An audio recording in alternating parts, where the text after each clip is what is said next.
Dun dun dun dun dun dun. Dun dun dun dun dun dun. Shit just got real.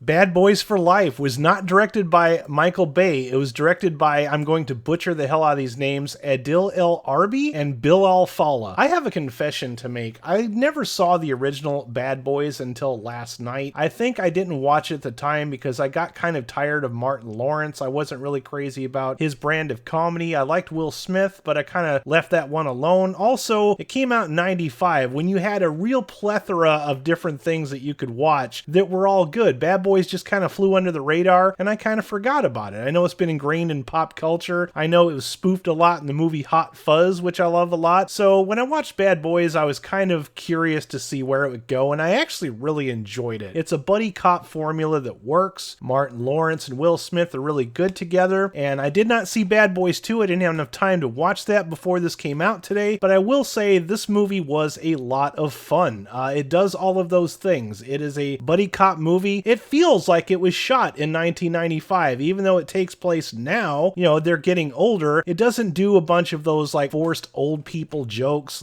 There are a few of them, but it's not to the point to where it's like, okay, enough of this, move on to the next plot point. But I did enjoy it because at one point, one of them is trying to retire. The other one has absolutely no desire to retire whatsoever. So there's kind of like a montage parody, which I enjoyed quite a bit going on there. I don't want to spoil too much because it's a lot of fun. I saw this in a crowded theater full of people, and people were clapping and laughing and screaming and having a really good time. And it's been a long time since I felt that way in a theater. I didn't see a bunch of people staring at their cell phones or leaving the theater and coming back or reaching around in their seat like I usually do. People were genuinely invested in this, and it was a crowded theater, which tells me that this movie's probably going to make a killing this weekend, just based on the crowd reaction that I got from it. But I really enjoyed this movie a lot.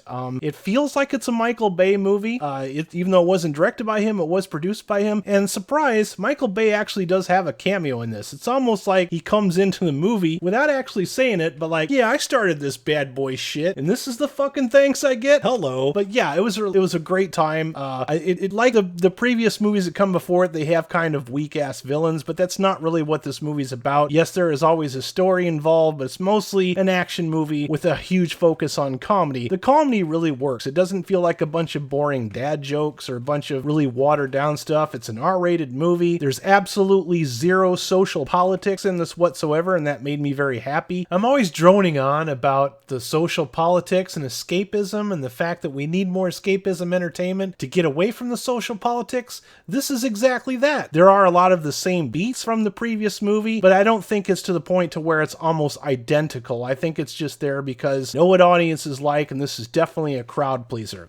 When the original Bad Boys came out in 1995, I remember it got a lot of guff because it was kind of an old formula, and it was coming out at a time where movies were kind of transitioning and action movies were starting to get a little bit more serious and sophisticated, whereas Bad Boys is kind of a, crowd-pleasing, fun-going, kind of thing. Maybe not even necessarily politically correct, I don't know, but I remember critics kind of crapped on it, but it still made a killing at the box office because people genuinely enjoyed the action and Will Smith and Martin Lawrence together. And in this one, it seems like absolutely no time has passed whatsoever. Even though Martin Lawrence looks like he's put on a couple of pounds and Will Smith has a little bit of gray in his hair, just a little bit of salt and pepper going on, he still has the same charisma that Will Smith had back in the 90s. I miss 90s Will Smith. I really think that Will Smith has proved himself as an actor, at least a serious actor. He's been chasing that Oscar for a while. I think he's a fantastic actor, but in reality, I miss 90s Will Smith. I miss the wisecracking action guy from movies like Men in Black, Independence Day, and this one, Bad Boys. But yeah, Bad Boys for Life is a great time. The only thing that I would have to complain about with this movie is there's a particular death that happens in the movie, and I think the payoff is kind of weird. It's a little bit of a plot hole that kind of annoyed me a little bit, but I enjoyed most of the movie to the point to where I can overlook something like that. If I had to put a score on this, I think I'd give it a 4 out of 5 cheese curds for sure. I think this is worth getting up off your butt butt and going to see it this weekend, get a group of your friends together. Go to the movies. Remember what it's like to go out and have a good time. If this movie does in fact kill at the box office, it makes me happy because this is an example of a sequel that is faithful to its source material, faithful to its fans, something that feels like it belongs in the same series. It doesn't feel like it's a reboot or shoving a bunch of agendas into it. There's none of that whatsoever. This is a movie made for fans to enjoy. If they want to keep going with these and make some more of them, I'm okay with that too, as long as they're as good as this. This is a very entertaining movie. Definitely go out and see it. Guys, thank you so much for watching. Make sure you hit the thumbs up on the way out. Make sure you subscribe to my channel. Also, stay tuned. I'm going to be doing a video pretty soon on my Oscar predictions for 2019. The Swaminator will be involved. And also make sure you come on tomorrow night and check me out on Raiders of the Lost Flicks Live. I'm going to have a special guest involved. We're going to be talking about some Grindhouse movies. I think I mentioned that a couple times on this channel. We're going to be talking about Sorority Babes and the Slimeball Bowl-orama. We're going to be talking about Slave Girls from Beyond Infinity. We're going to be talking about Mega Shark versus Giant Octopus. We'll have a good time, so make sure you show up and check us out for that. Also, make sure you join my Facebook group. That's where I post polls so you guys can vote on the movies that I go see and review strictly for you. You guys have yourselves a groovy day, and this is the Groovinator signing out. Peace.